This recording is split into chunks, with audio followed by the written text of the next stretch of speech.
apa kita melakukan pembangunan secara masif dan sebagainya, tapi kalau kita hanya menjadi penonton di dalamnya. Bapak tahu di Cikarang ada satu pabrik yang seluruh bajanya sudah prefabrikasi, dipasang di sana, setengah jadi, hanya tinggal dilakukan oleh 3 orang.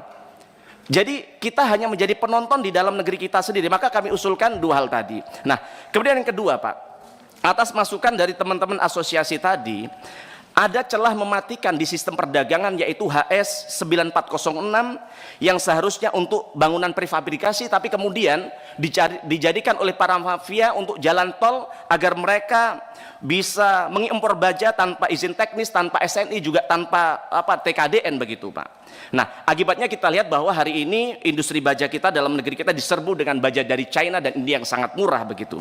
Nah, kemudian ketika mereka bertanya ke Kementerian Perdagangan dan Perindustrian, antar 2 kementerian ini saling lempar. Yang satu bilang belum ada izin teknis, yang satu bilang bukan kewenangannya. Jadi kemudian kami bertanya, sebenarnya yang berwenang di negara ini siapa sih?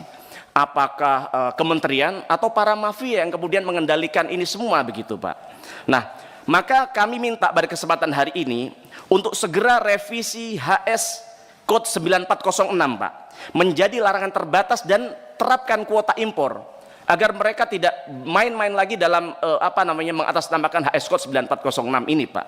Nah, kemudian yang kedua, kami minta diperketat impor, jangan lagi ada celah mainan kuota. Dan kita lihat bahwa kalau katanya Menteri Keuangan kemarin ada permainan di dalam pengimporan baja impor ini, Pak, begitu. Nah, kemudian yang ketiga, kalau kita melihat bahwa Menteri Keuangan kemarin menyampaikan ada 40 perusahaan China yang tidak membayar pajak. Ya, walaupun seringkali Menteri Keuangan seringkali membuat gaduh tanpa membuat tindakan nyata di lapangan. Harusnya tanpa keluar-keluar ditindak mereka, ya kan begitu. Tapi pertanyaannya, kalau ini benar, Pak, sebenarnya apa yang sudah dilakukan oleh Menteri Perdagangan dalam persoalan ini? Kalau mereka saja logikanya mereka tidak bayar pajak, Pak, artinya saya yakin mereka tidak ngurus SNI juga, Pak. Saya yakin mereka tidak ngurus surat dari Kementerian Perdagangan untuk mereka bisa mengimpor baja dalam negeri kita. Lalu pertanyaannya, atas 40 yang ditemukan oleh Menteri Keuangan itu, berapa yang sudah Bapak tutup begitu? Dan datanya mana saja sih, Pak? Itu betul nggak sih? Jadi kami pengen transparansi di tempat ini agar kita semua bisa belajar dari kesalahan yang sudah